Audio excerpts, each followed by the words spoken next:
dear girlies. Welcome to the Notes to Her podcast. I'm your hostess Rianne, and we are back with another episode. Trying to get back on the consistency bandwagon, obviously, and also now being back from my trips, I'm like, okay, let's get back into the swing of things. Girlies, how are we all? How have we been? What have we been up to? We're back with another episode. I'm trying to get back onto the consistency, go back onto my usual recording schedule and everything as well. Bring you girlies your Friday fix at 7 p.m. If you haven't already, please do like, comment, subscribe, share, hit the notification button, follow me on Instagram and the podcast Instagram as well, which is Rianne Walker. But instead of an E in Walker, it's an X for my personal handle. And the notes to her.pod, that is the Instagram handle as well. So we can keep up to date. One thing I've realized, especially from my trip in Ghana, I don't mind, and I really do need to keep up with the consistency and sharing things, and improving that. But I try. So we can just try a bit harder. Yeah. So, how are we all feeling? Have we all been keeping up with this heat in the summer in the UK? Have you been going on holiday? Has it been staycation vibes? Have you been having a Euro summer? Because I know that is something that's going on at the moment. Or have we been going outside of Europe? Who knows? I have done both. I've been within Europe and outside of Europe. It's been so great. Those who know probably fed up of me talking about it now. I've been going on about it probably for like the literal past, don't even know how many episodes. Been in Ghana. Also, by the time this episode comes out, would have just come back from Amsterdam as well. So yeah, lots of activities and stuff that would have been ongoing. For sure. I feel like I love going on trips. I love exploring new countries and everything like that. Sometimes it's nice just to kind of like be able to get back home and get back to the gym, because the girlie has been enjoying the food. Oh my days. And been probably indulging a little bit too much. So now we'll do like hot girl winter. Try and get back into the gym and the swing of things too. So how am I feeling? I'm feeling good, I believe, as well. Just so much different things going on at the moment. And kind of like, when your mind is like pulling you in so many different directions. So yeah, just trying to get like onto steady ground, if that makes sense. But we've been good. We're alive. We're breathing. We're well. We're blessed. So no complaints here. And also, like, I think it's just so nice when you've just come back from a trip or done something that you have like interest in and really enjoy as well. So yeah, I'm feeling good, on a bit of a high too from that, I think. So in today's episode, we are going to be talking about self. And the whole podcast, and the reason as to why I started this is because of the things that I realized that I was also going through in life, and kind of feeling like sometimes there's loads of platforms, there's loads of self-help things, there's loads of big sister podcasts, there's loads of people that guide people, as well. But I think sometimes it feels there's such an overwhelming amount of choice, and you kind of don't really know where to start, that sometimes you kind of just start your own thing, really, I guess, too. So I hope certain things resonate. Anyway, so we're talking about self, and I think learning about yourself, especially, I've said it in so many different episodes. When I turned 25, it was kind of like the prefrontal cortex, like, literally developed, and loads of things basically started to occur. And this whole journey of self-discovery has really been such an eye-opening experience for me. Learn about myself, know my traits, habits, certain things in so many different ways, and uncover different layers as well. And the more that I seem to uncover and go into a bit more of a deep dive, I'm like, oh wow, like I didn't know that. So I just find that just so interesting to know about self. And so that's what today's episode basically is about. Self. Who is self? What is self? and what we can do to learn about ourselves even more. So, as always, in an episode, I love to give a definition. I think it adds so much context and just helps with understanding as well. The definition of self is a person's unique identity, inner personality, and conscious awareness of being distinct and separate from others as an individual. So when I was reading that, then certain words and things that stuck out in that definition was unique. You know, when I think of the word unique, it's something or someone that is special. You know, they're one of a kind as well. There's kind of like no one like them. No one. You can have similar traits, similarities, have similar interests or the same interests, but there'll always be something that is slightly different about them. So they're unique. There's only one of them. Another one then that stuck out was distinct. With that then came separate, and it sets you apart. So I feel like those two words, unique and distinct, are quite similar, and sometimes can kind of be used interchangeably as well. And then identity, it was so funny because when I wrote that, I kind of had to come back to that one.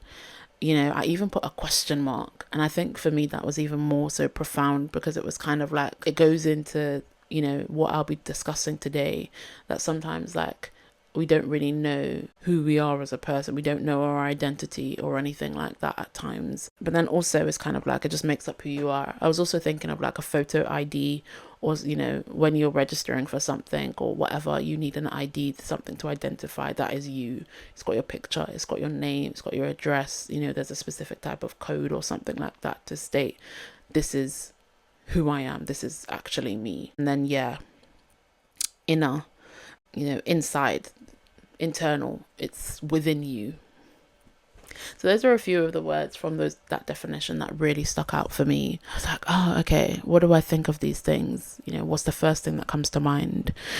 And when I had to go back to identity as well, it was like, and I said makes up who you are. It also kind of connected with me about it's not what others have told you to do or be. It's who you are. It's learning about those things. And I think in today's society, it's so challenging to do that, or the most obvious one being social media. But then there's other things then that blend into that too, you know, family upbringing, expectations, friends, your environment, the things you consume. And even before social media as well, there was other forms of media, magazines, newspapers. There's always something that's informing you and kind of shaping you and molding you into being who you are as a person. And I think, and the older I've become, I'm literally only 26, but the older I've become, the more that I, you know, begin to learn about myself in such an in-depth way, the better I begin to obviously understand myself. And I think that's one of the best things that someone can ever do for themselves, and as a gift to themselves, a non-tangible or non-material gift that they can do for themselves is learn about themselves. I remember when I was younger, and it's so normal to do so, you know, do as you're told, you know, go here, do this is the belief, this is the value, you know, upbringing for things, do this, don't do this, these are your morals, and you're kind of told how to do it, what to do, and not really sometimes understanding the reasoning as to why. And sometimes you are told as to why, you know, it depends on the dynamic of family, it depends on the structure of those things, it depends on, there are so many factors that create who you are, your identity, yourself, that then when you kind of sometimes don't really know your inner being, your inner self, what your own thoughts are. And as you become an adult, it becomes so hard to do so because you're almost like a big kid. I feel like you're kind of just a big kid paying taxes and having to work, and then also not having the time to navigate your inner self really, and understand who you are.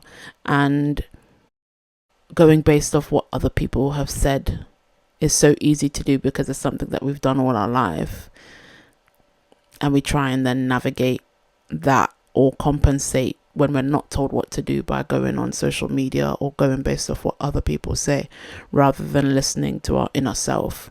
Not the inner critic, but the inner self and that inner voice that's kind of guiding you and signaling certain things to you. When I was writing this episode as well, the way that it was flowing out, earlier I had said about one of the best things that we can do for ourselves is learn about ourselves, who we are as a person. What are our interests? What are our hobbies? What do we like? What don't we like? What's our pet peeves? What's our goals? What inspires us? What motivates us? What's my beliefs? What's my values? What inspires you? What gives you the ick? What stimulates you? Not just in one form, but mentally, emotionally, spiritually. What gets the mind going? What's the fears that we have, and not just like, oh, I'm scared of spiders or I'm scared of heights. What's those deep ones that you're kind of almost scared to even ask yourself? What am I avoiding? How do I feel? What calms me down? What's my triggers? Who are you? Who am I? Seeing and seeking those answers. I think we're in our day-to-day, we don't have that headspace. We're not in that time to think really and ask ourselves those questions. And there's even deeper questions to be asking, really, to uncover those things and peel back those layers. I think us as humans, we have sometimes such basic needs and we can overcomplex things, but sometimes we are complex people based on multiple factors that can occur within our life. And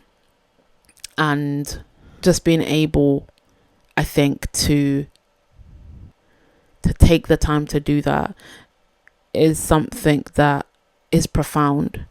Because as well, I remember when I was younger, I would take what people say so, and hold on to that and be like, okay, well, this person said this. And I think sometimes when we are like that as people, we don't realize how much of an impact that has, and how we view ourselves and how we see ourselves, and having to actually think like, okay, well, do I actually think that about myself? Do I actually believe that's who I am or what I am? Or is that based off what someone else has said to me? Is that someone else's belief that has been put on me, or someone else's thought that's been put on me, and I've taken that and ran with it and used that as a narrative, your entire life? I think we as a society nowadays kind of like get scared to question and challenge ourselves, kind of like get under the surface, get under the persona that we've put on. And I know I've spoken about this in another episode, but I cannot remember right now for the life of me as to which one. But the persona that we create for ourselves, I feel like as people, we're kind of scared then to question that or change the narrative of that, because we're also prideful people. We have ego. We have pride. And with that, then, it's not something that we like to be in the uncomfortability zone when we're actually having to challenge that persona, because it's going to hurt the ego or pride as well. We'd rather instead keep that up, see the things that we see on social media and distract ourselves with that instead, and try and fulfill ourselves with those things and those distractions, because it's just too much to think about. It's too difficult to do. I've had a conversation with a few people actually, and they were saying want to do something, but they're having challenges doing it. They're procrastinating a little bit. They'd rather scroll on social media or try and distract themselves with something else rather than doing the thing that they're saying that they're going to do. And I was like, okay, that's interesting. Let's talk about that. Like, let's discuss it. You need to try and unpick that and understand the reasoning as to why. And said to them, but you're never ever going to be satisfied by continuously looking online for something and trying to fulfill whatever layer or hole or void is there. I think as well, social media, like, we go to that to answer those questions that we have for ourselves, to fill the void, to fill the hunger. When you're hungry for something, or when you're really craving something, it can kind of be you're gonna go and eat anything. I feel like it's the same concept when you are searching for answers about yourself, and we just do that by consuming things, like consuming, and sometimes then you're never actually fully satisfied. You'll always go out and continue for something more, try and find something more, rather than talking internally. Not to say keep everything bottled up and inside your brain, but I think it's just listening to that inner voice that's guiding you, and if you are religious as well, listening to God and the spiritual side that comes with that too. I'm someone that takes social media breaks. Sometimes you'll see me on there, I'll post and ghost, or I'll delete it for a few days, just to give myself that headspace to be able to think a bit more freely. Earlier on, as well, I had mentioned about how there are so many factors that cause us potentially, to not, that kind of stop us from learning about ourselves. Social media being one of, I think, the biggest blocks nowadays. We're trying to seek answers to questions that are forming within ourselves, but we're trying to seek it through other people, whether that's friends or whether that's social media, and trying to fulfill ourselves and gain answers rather than just asking ourselves and answering those. It goes back to that, the word inner, your internal aspects, the inside of you. What is the inside of you telling you? What is it saying? And listening to that. But then instead we would rather kind of it's just a cycle. It's literally just a cycle. And then we end up comparing ourselves then to the things that we're seeing on social media, those highlights that people show us of themselves, or, a fake reality. Because that's what it is. And then in actual reality, we're trying to translate that, and we're never fully satisfied at all. And I think social media has made us disconnect from ourselves as people, as human, or, our own individuality. Continuous trends, fashion styles and things like that, and people tend to kind of like dress the same. I think I was on holiday somewhere and I was like, oh, everyone is literally dressing the same. This is insane. But sometimes, like, I'll be like, oh, that's a cute trend. You've got the polka dots at the moment, the butterfly clips. I don't even know what else is going on. Stripes, I think, is in. Capris are back. Like, it's so cool sometimes seeing the trend cycles come back into play, but then fully seeing people dress the exact same when they're out in groups and I'm out in the gym. I'm like, this is a simulation. Like, what? Bring back individuality, bring back uniqueness, bring back self. It's so interesting sometimes how we can get so consumed by other people, societal pressures, societal trends, and how we've kind of, I feel like, lost ourselves along the way sometimes. And it's so hard to kind of claw back from that, unless you put in the work. But then it's funny because sometimes then I feel like it's hard to do that, and humans don't like hard things. They don't like challenges, especially when it comes to understanding and challenging yourself, and the perception that we've had about ourselves. It's hard, it's raw, it's difficult. Why would you want to put yourself through that? Why would I want to put myself through something that's going to make me see myself a little bit different than what I had been perceiving myself to be in the first place? I feel like there are some questions that rise from that people aren't willing to really talk about or ask themselves. because it's just easier to continue, or it feels easier to continue being or behaving in that way. But it's also exhausting at the same time. It's exhausting. I don't think people realize how exhausting it can be. I feel like the journey of self-discovery is something that will never end, really. It's like a lifelong thing, and it sounds exhausting, it sounds tiring, and at times it is going to be, because it's kind of like, well, now I'm really mentally challenging myself or emotionally challenging myself, when it's easier just to kind of sit in the comfortability of doing things the way that you have for so long. Things are a habit at times, and sometimes changing that habit requires a lot of patience and time and understanding and learning. And if you're someone that's impatient like myself, yeah, times that by like 2. But yeah, as I've been going on this, I don't know, self-discovery sounds so big. As I've been continuing through this journey or whatever, it's bruised my ego. I've had to put the ego aside a little bit. I'm holding on to it, but I've had to put it aside at points, because it's just like there's certain things I've uncovered and I've been like, oh, that's not me. What do you mean me? I would never. Like, I'm not like that. Like, I would never do that. Like, but it takes so much strength in admitting that, and I think also accepting that, to be able to move on. Don't worry, is my pride and ego battered and bruised at times? Like, yeah, but I think that's raw and that's real, and it's so much better to be able to uncover those things, because then you know yourself better, and no one can tell you then any differently either. I think it's so easy, to go based off what other people are telling you when you don't know yourself. When you don't know yourself, you will go to other people to get that validation, and you will listen to their labels, and you will listen to the things that they're telling you about you, their perception of you, and you will take it and run. But when you know yourself, you know your habits, you know your traits, you know the reason as to why you do things the way that you do. You know what sets you off, you know your likes, you know your dislikes, you know your inner self. There's strength in that, and then no one can tell you any differently.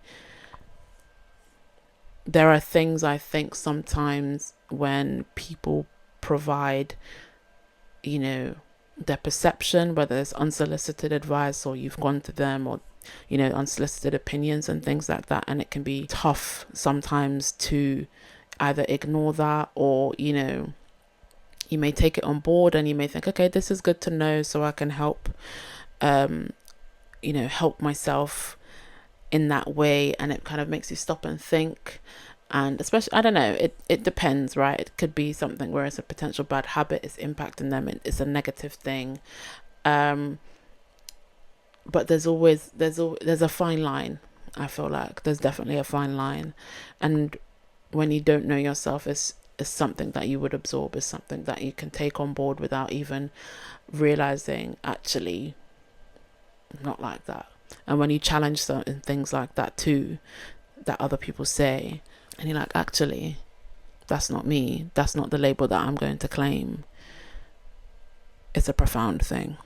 And I think there's a massive difference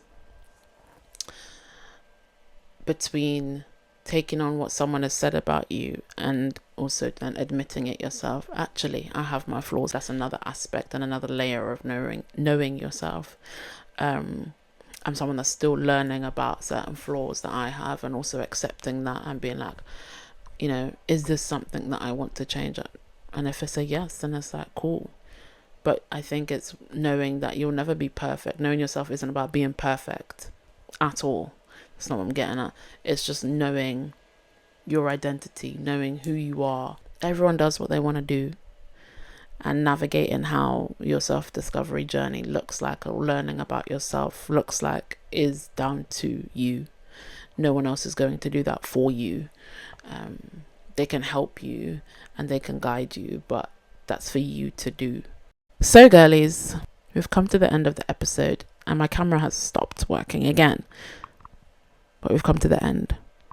So if you haven't already, please do like, comment and subscribe and share. Hit the follow button, hit the notification bell, follow me on Instagram, Rianne Walker, but instead of the E in Walker, it is an X.